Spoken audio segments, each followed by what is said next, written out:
Hello students, स्वागत है आप सभी का आपके अपने यूट्यूब चैनल तेजस स्टडी पॉइंट। दोस्तों, आज की क्लास में हम लोग पढ़ने वाले हैं कक्षा 9 की एनसीईआरटी के पहले ही चैप्टर को, जिसका नाम है हमारे आसपास के पदार्थ।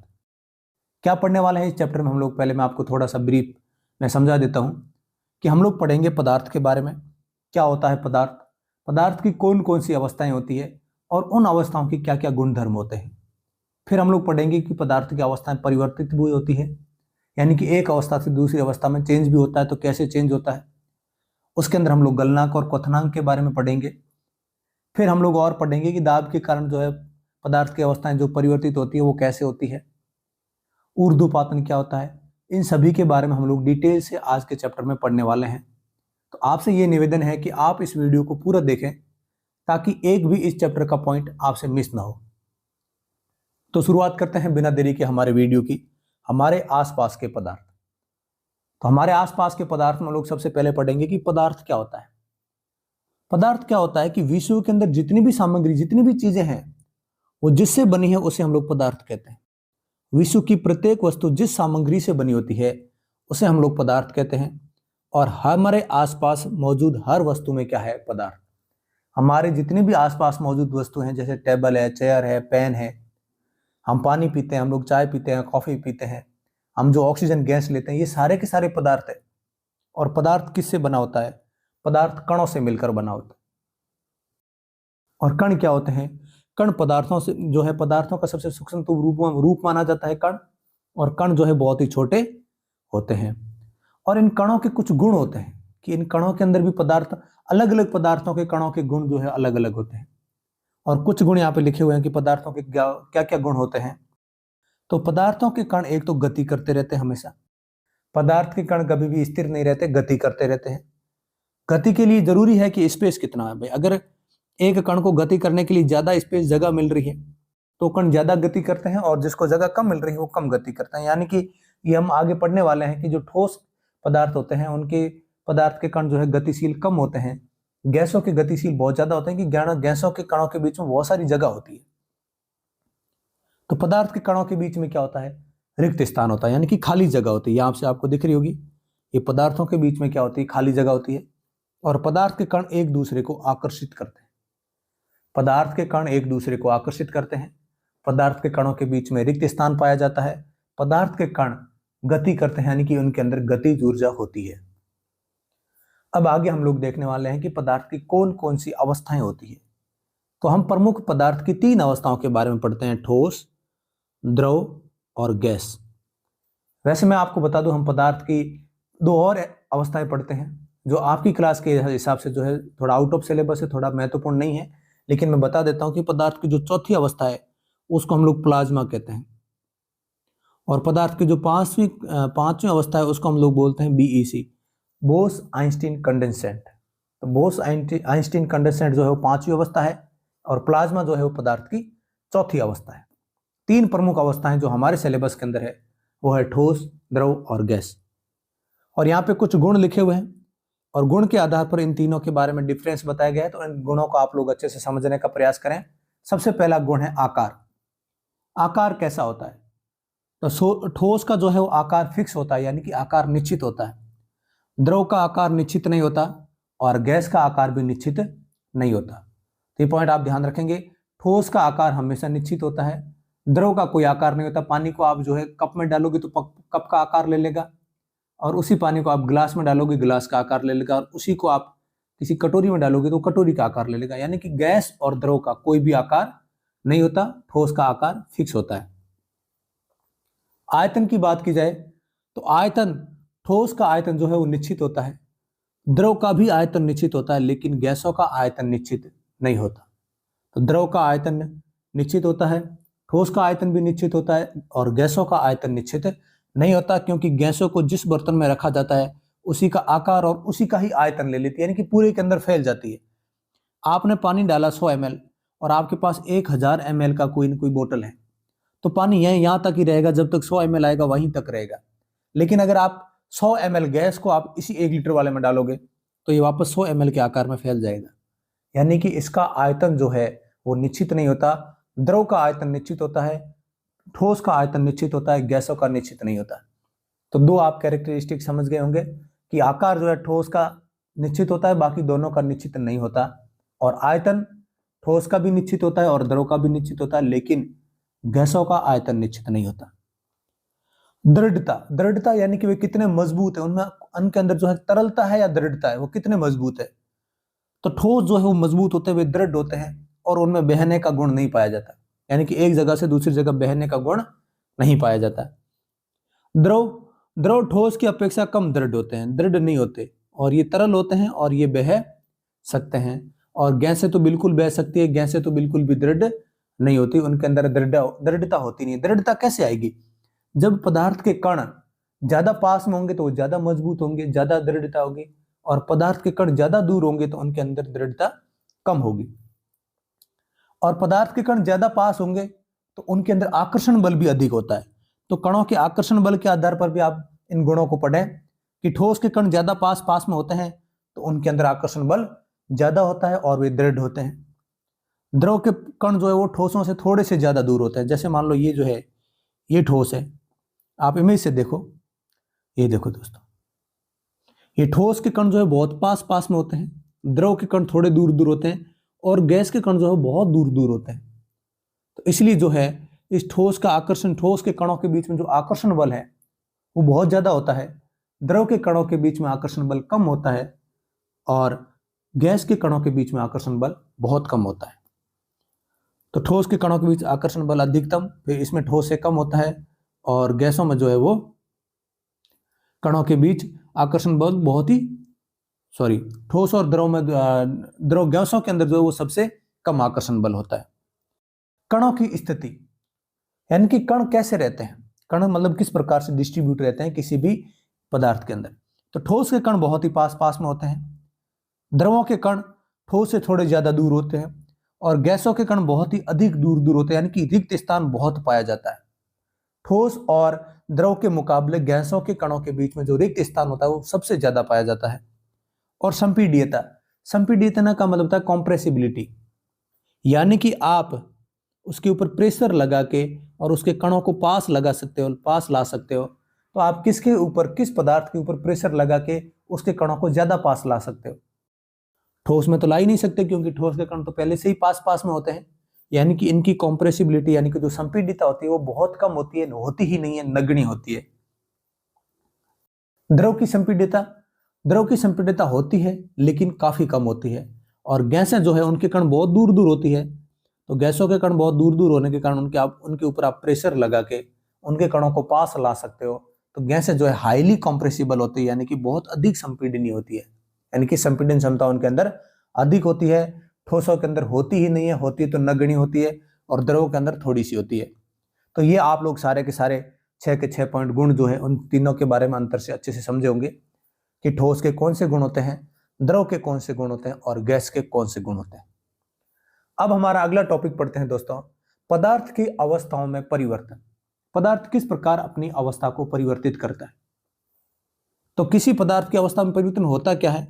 तो किसी पदार्थ की भौतिक अवस्था में परिवर्तन पदार्थ की अवस्था परिवर्तन कहलाता है।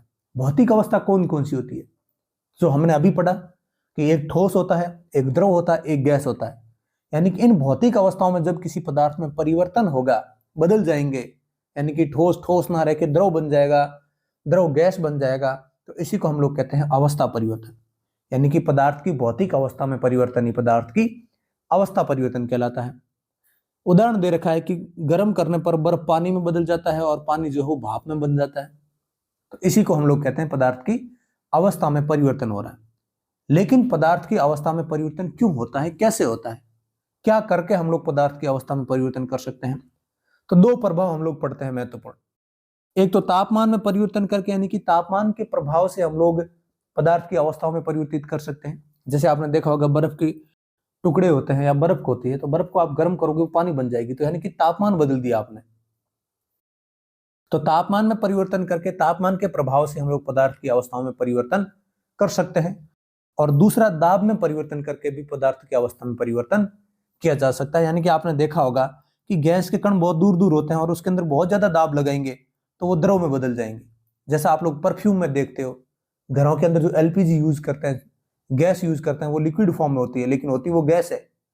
यानी कि उसके अंदर इतना ज्यादा प्रेशर डाला जाता है कि गैस के कण जब पास में आते हैं, तो जब कण पास में आएंगे तो अवस्था परिवर्तन करके द्रव में बदल जाएंगे। तो इसी दाब के परिवर्तन और तापमान में परिवर्तन के द्वारा हम लोग पदार्थ की अवस्थाओं में परिवर्तन कर सकते हैं, और इन्हीं को हम लोग आगे डिटेल से पढ़ने वाले हैं, और इसी इमेज को भी अच्छे से डिटेल से आगे पढ़ने का प्रयास करेंगे।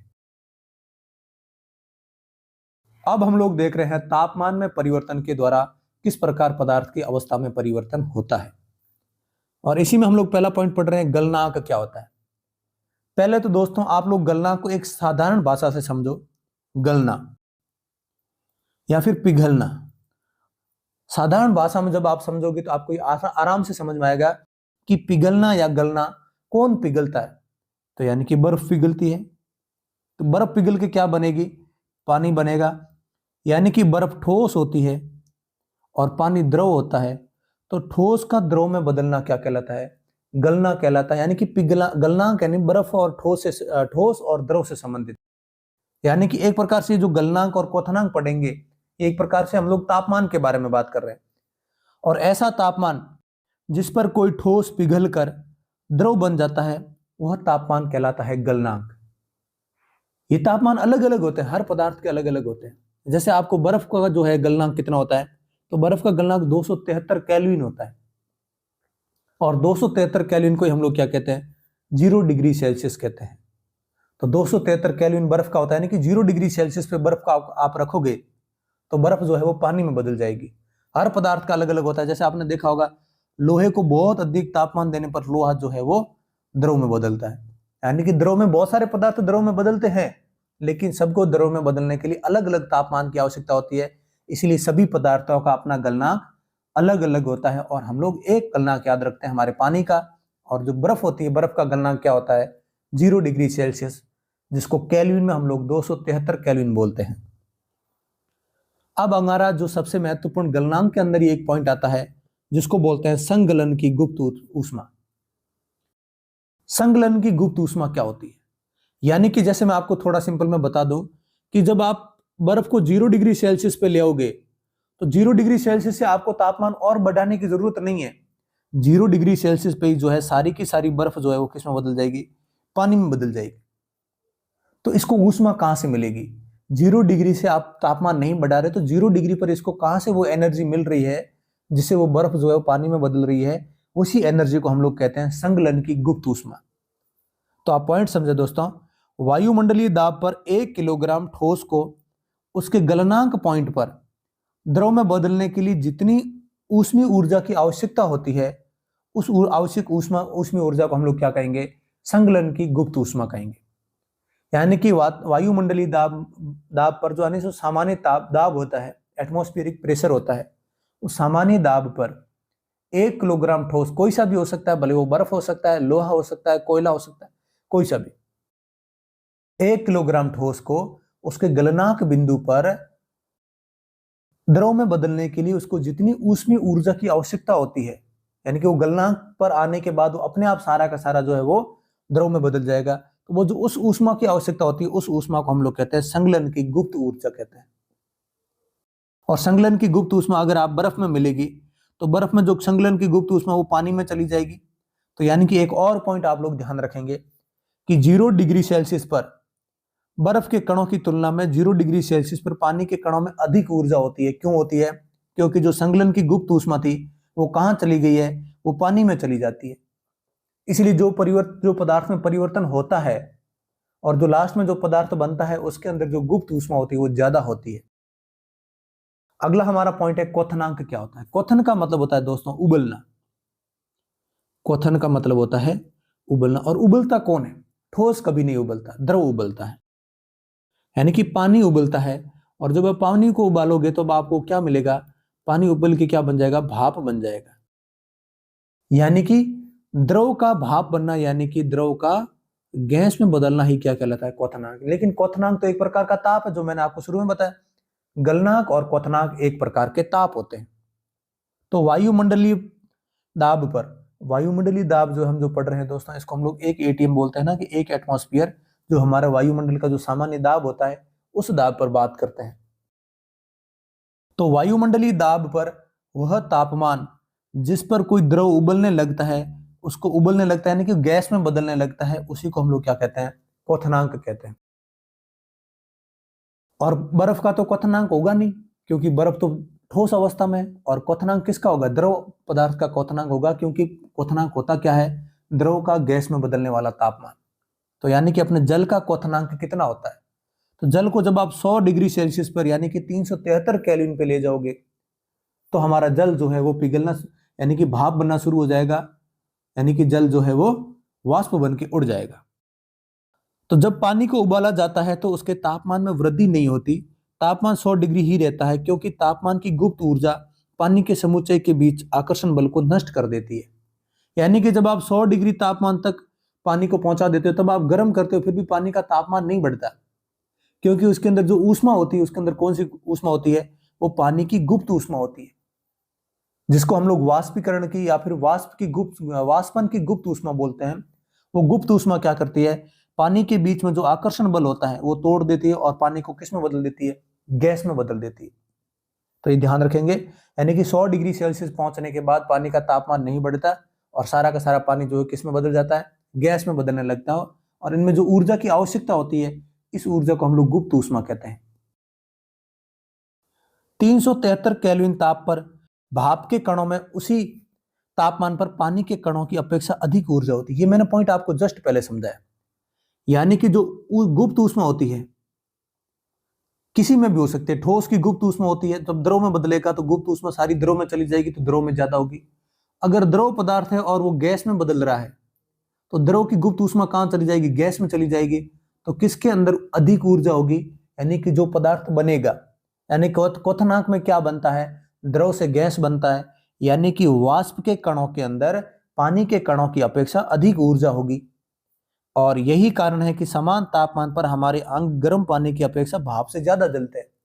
आप 100 डिग्री के पानी में हाथ डालो और 100 डिग्री के भाप में हाथ डालोगे, तो आपका हाथ कई गुना ज्यादा डैमेज होगा भाप के कणों से, क्योंकि भाप के कणों में गुप्त ऊष्मा बहुत ज्यादा होती है। और इसी कारण होता है कि हमारे शरीर का कोई भी अंग जो है वो भाप से ज्यादा डैमेज होता है, भाप में ज्यादा ऊर्जा होने के कारण। अब हम लोग देखते हैं वाष्पीकरण। वाष्पीकरण क्या होता है, ये भी वही बात है जो हमारे क्वथनांक की होती है, यानी कि द्रव से किसी पदार्थ का गैस में बदलना वाष्पीकरण कहलाता है। लेकिन अलग कैसे है, वो भी जब हम क्वथनांक पढ़ रहे थे, वो भी तापमान यही था कि द्रव पदार्थ का गैस बदलने के लिए जिस तापमान की आवश्यकता होती है उसको हम लोग क्वथनांक कहते हैं। तो क्वथनांक और वाष्पीकरण कैसे अलग है, तो ये मैं आपको थोड़ा सा बताता हूं। यहां से आप इस इमेज से समझने का प्रयास करें। ये है इवेपोरेशन यानी कि वाष्पीकरण, और ये है बॉइलिंग यानी कि क्वथनांक उबलना। इसके लिए क्या होता है, तापमान 100 डिग्री होना जरूरी है। जब आप 100 डिग्री तापमान पहुंचा दोगे जल का, तब वो जल जो है उबलना शुरू हो जाएगा, भाप बनना शुरू हो जाएगा।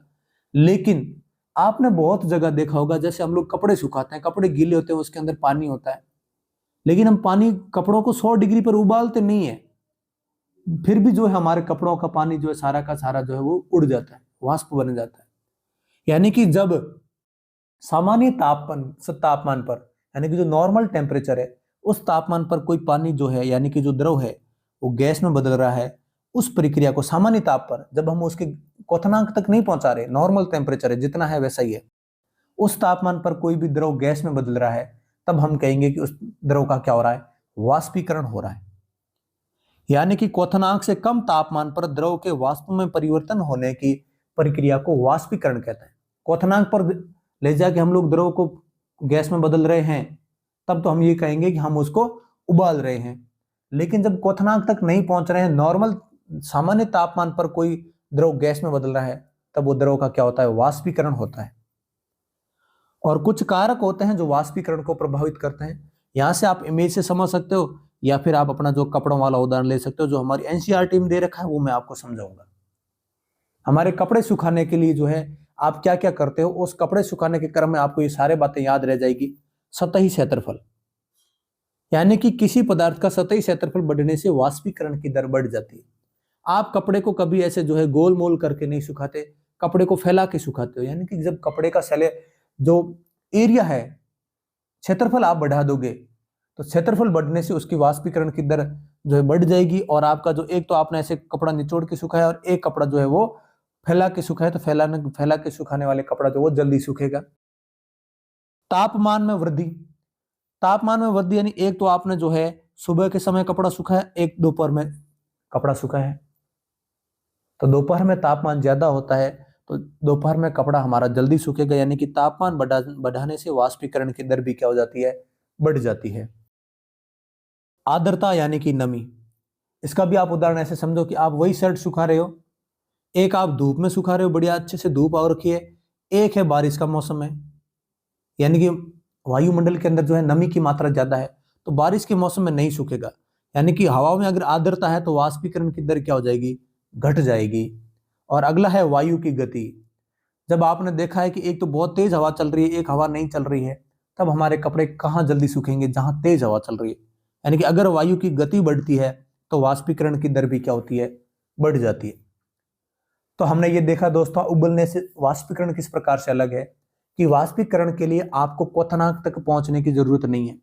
जब क्वथनांक से कम तापमान पर कोई द्रव वाष्प में बदलता है तो उसको हम लोग वाष्पीकरण कहते हैं, और वाष्पीकरण को कुछ कारक है वो प्रभावित करते हैं, जैसे सतही क्षेत्रफल हो गया, तापमान में वृद्धि हो गया, आर्द्रता, वायु की गति, ये सभी कारक है जो वाष्पीकरण को प्रभावित करते हैं, यानी कि या तो कम करते हैं या बढ़ा देते हैं।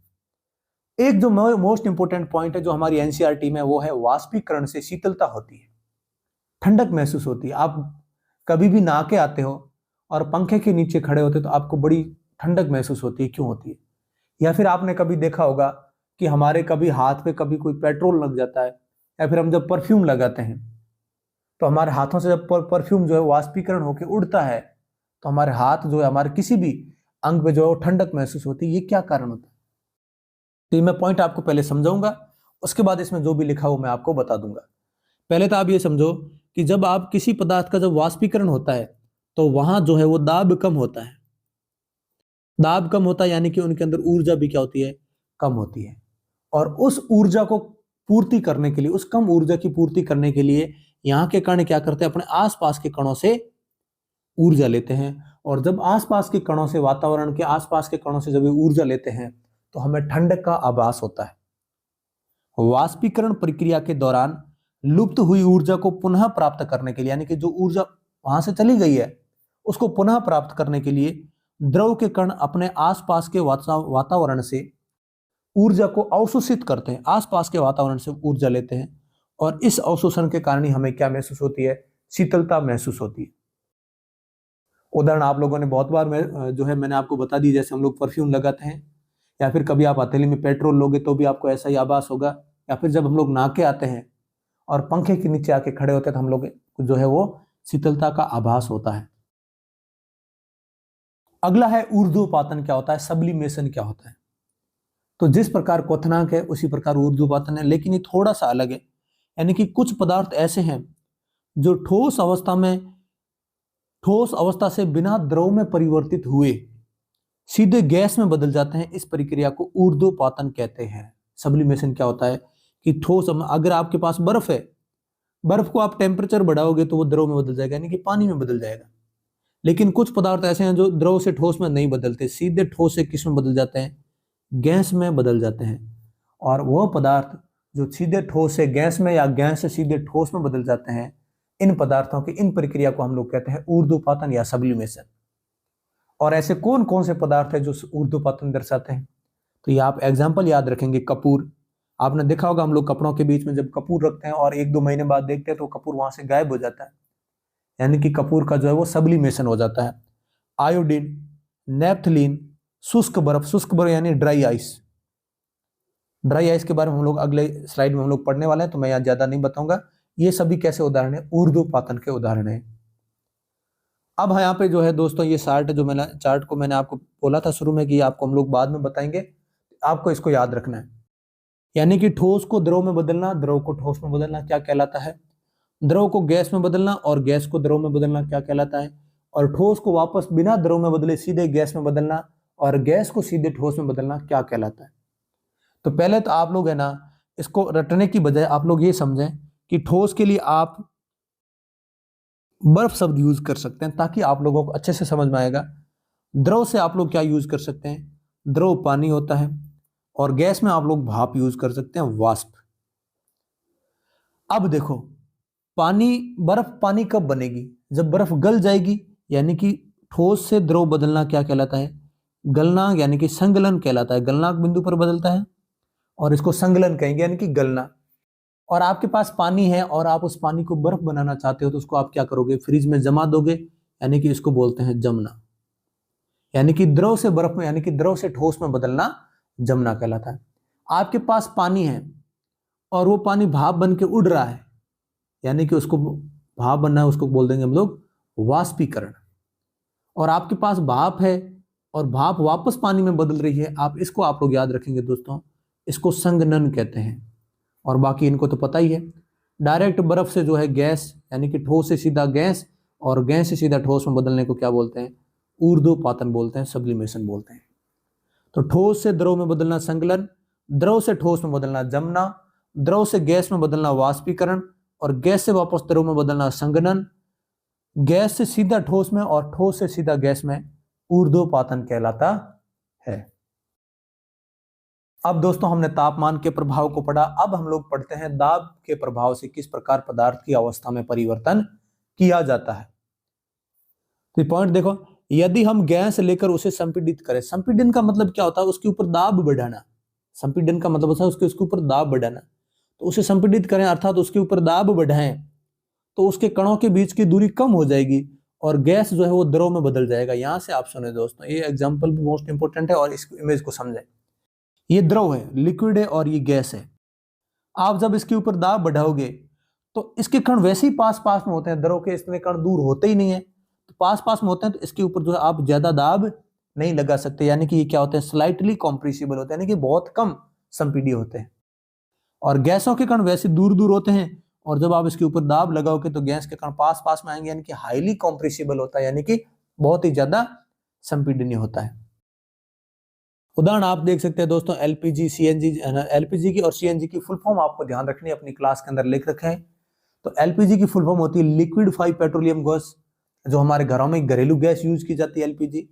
और जो गाड़ियों के अंदर यूज की जाती है उसको हम लोग सीएनजी बोलते हैं, जिसको कॉम्प्रेस्ड नेचुरल गैस बोलते हैं, यानी कि संपीड़ित प्राकृतिक गैस बोलते हैं।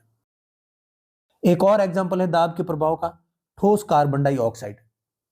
यानी कि जब आप कार्बन डाइऑक्साइड हमारे वायुमंडल में, आपको पता है इस कार्बन डाइऑक्साइड की कण, यानी कार्बन डाइऑक्साइड तो गैस है, ठीक है। अब आप इस गैस के ऊपर बहुत ज्यादा प्रेशर लगाओगे तो ये कार्बन डाइऑक्साइड गैस द्रव में बदलेगी नहीं, सीधे किस में बदल जाएगी? ठोस में बदल जाएगी। और इस ठोस कार्बन डाइऑक्साइड को हम लोग क्या बोलते हैं? ड्राई आइस बोलते हैं। बहुत बार दोस्तों एग्जाम में पूछा गया है कि ठोस ड्राई आइस आप किसको कहते हैं? ठोस कार्बन डाइऑक्साइड, ठोस ऑक्सीजन, ठोस नाइट्रोजन, ऐसा कुछ भी। तो ठोस कार्बन डाइऑक्साइड को ड्राई आइस कहा जाता है।